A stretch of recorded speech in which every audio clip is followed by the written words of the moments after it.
Football, a beautiful, entertaining sport. Well, to the fans and spectators, it could be just that. But to those who play, it is more than just entertainment. It is life. It is survival. Mathare Slums, Nairobi, the second largest informal settlement in Kenya. The home to more than 200,000 people, according to the UN Habitat Report of 2020. The day-to-day life in this densely populated shanty settlement is characterized with the not so unusual challenges: grinding poverty, poor sanitation, drug abuse and violence, to name just but a few. However, in this deep mire of struggle, thousands of children hope to make it over to the greener side of the divide. Their hope fragilely dependent on their talent and ability to kick a football. Naweza tamani pia mimi naonekana kwa TV, niko juu kama Olunga, hapo hivyo nacheza hapo nashainuka majuu. But who will hold their hands? Who will help them knock on the doors and open the avenues to showcase their talents? Founded in 1987 as a self-help youth sports and community development project, Mathare Youth Sports Association, acronymically known as MISA, has for over 3 decades played an incubating role for the budding footballing talents, largely in Mathare slums and its environs. On this particular day, we pay them a visit. Their walls literally painted with pictures of former and current footballers whom, from the Shanti Mathare neighborhood, have gone on to grace our screens for years. From great strikers like Dennis the Menace Oliech to great coaches like Francis Kimanzi, and even many who have gone on to be great administrators in the corporate world. These pictures here not to only create motivation for the hopeful young souls in the slum areas, but George Anange, the current CEO of MISA, indicates that this is more than just memories. It is the explicit evidence of the impact of football in the society. Look at the slums like Mathare, Korogocho, and Huruma and Dandora. Look at even Kayole, where gang groups like the Gaza came from. All these young people have been able to provide them with an opportunity not only to play football, but to give them an exit to crime and start developing their talents as either players, coaches, or even sports administrators. I'll give you 4 key people that we know in this country. Francis Kimanzi. Francis Kimanzi was among those kids that were in that street at the time playing, and in his first match, he was actually a goalkeeper. Later on, he became one of the best players we had in the country, captaining the Mathare United team and becoming the best coach in the country. Michael Olunga grew up in Roraka, somewhere in Babadogo. He played in our league when he was a young boy, a league that we're organizing in Roraka. Right now, he's one of the top strikers in the world. Talk about people like Dennis Oliech. Dennis Oliech used to come from Dagoretti and come to play in our league before even the Menace. Before even playing for his school, where he became known well, especially when he was in high school. And then talk about the Mlama brothers, who grew up in Huruma. Huruma at the time, Huruma Corner was feared. It was known for crime, and it was known for all issues that came and the vices in the community. Those are just exemplary stories that I'd like to share. But the biggest impact that we have as MISA is not only giving youth a sporting chance, but creating leaders, heroes, and role models. We have role models who have grown up through the organization and did not become football stars. For example, Moses Matuli. Moses Matuli is the former Actuarial Society of Kenya president and currently the head of Slums Regional Office.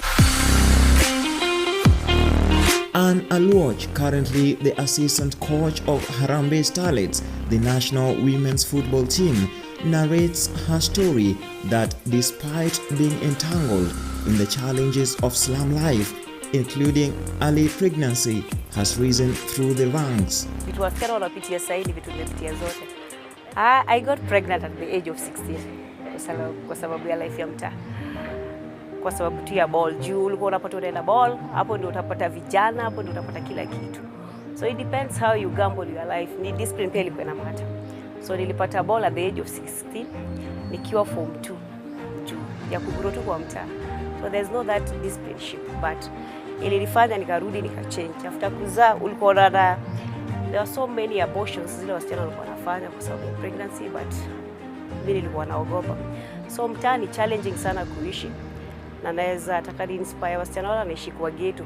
Juu mostly ukiangalia industry yetu ya football, wasichana wengi wale wanaicheza ni wanatoka kwa ghetto. Ukiangalia Kibra, Mathare, Dandora, Korogocho wanatoka kwa mtaa. So mimi ni one of the example ya kutoka kwa mtaa. She emphasizes that talent, if sufficiently groomed, can save the girl child from the shackles of life in the slums. For me, I think football ina change life sana wasichana wa ghetto.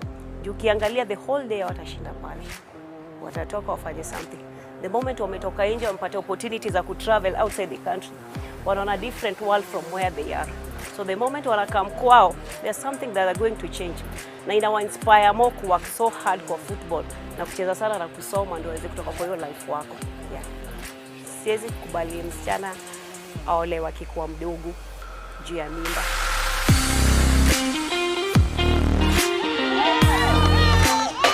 This is an evening training session organized by a volunteer coach, not for any financial gain, but to nurture and develop the talents of these children eager to make it out of the Mathare slum and transform their lives and those of their families for the better.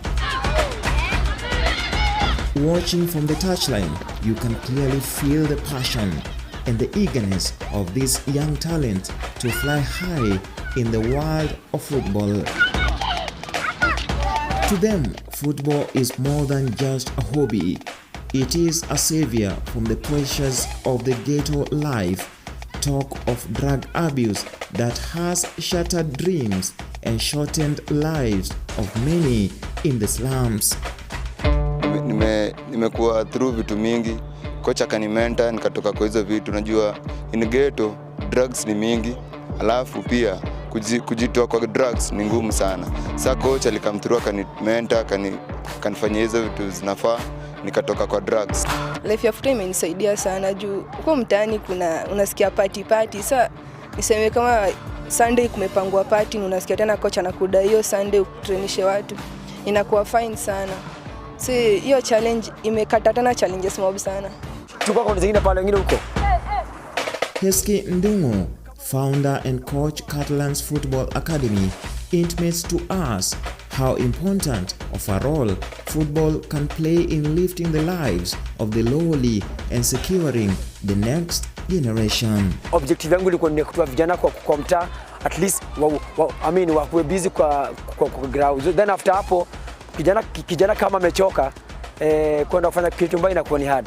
Then ile opportunity mimi nilipata ndio nikaenda shule. I believe pia wanaweza get. Ukiangalia mtu kama Oliech, Dennis, ukiangalia mtu kama Olunga, wote wamesomeshwa, the Wanyamas wamesomeshwa through talent. Unapata for the last 5 years nimekuwa nikiandika hiyo data, unapata tumelose vijana kama 60. Ukiangalia vijana 60 ni watu wangekuwa na potential, at least in future wangekuwa majamaa wa fit. But so unapata kwa sababu ya government ime-neglect. Na yasema ime-neglect, wana assume everything is okay na kila kitu haiko poa. As much as these children and the many thousands around the country hold their hopes high and continue putting their feet on the ground and putting in the hard work, then the ceiling of how far they can go is unlimited. But what of the structures to propel them? At the time of broadcast, Kenya as a country is still suspended from participating in any international tournament due to the sorry state our local football management find itself in. This is an hindrance and a hope killer to these young talents who see football as their possible way out of their unending slum struggles. It's not the people who are leading that they are suffering, but the stakeholders in football, they are suffering. You find the referees, they cannot be called for international matches. We cannot participate in any international matches. There's no transfer for the players. So the state is not happy for us at all, everybody, yeah. If all stakeholders involved can be brought on the table, they can be able to discuss what is needed and how we can shape football. And that includes FIFA, CAF, the federation as it was constituted, and the government. Secondly, there has to be measures that are put in place that could be able to help us have checks and balances on whoever is leading football in the country, including transparency and accountability. Because until we have proper structures and we have proper systems and procedures, there's no way that you can attract sponsorship. And if you can't have sponsorship and people buying into the game, then the clubs are as well as dead, because then who wants to sponsor? Situation ni kuchagua tu the genuine people, wala tu wamekuwa kwa industry, watu kama kina Henry Motego, mtu kama Musa Otieno, at least watu washa kwa mpaka ma-captain. At least kuna hiyo passion na wanajua the pain of this football. But as long as tunachagua people from outside, definitely hakuna mali fullback itaenda. Mimi ningeona gava pia kama hivi chini one talent za watu kuchini one. Enye kuna watu pia wako na hiyo potential ya kucheza. Ningependa tu gava hiyo for sponsorship kwa watu. Unapata mademu wako na challenge, alafu unapata kuna wenye pia wako na hii talent, lakini hakuna venye wanaweza focus na nini wanapitia. Sasa inabidi watafute gava at least iweze kuwashikilia, iwapushikia. Juu pia hakuna mzazi anaweza kubali mtoto anaenda kucheza bila kusaidiwa. Matulu, toka hapa, henda huko.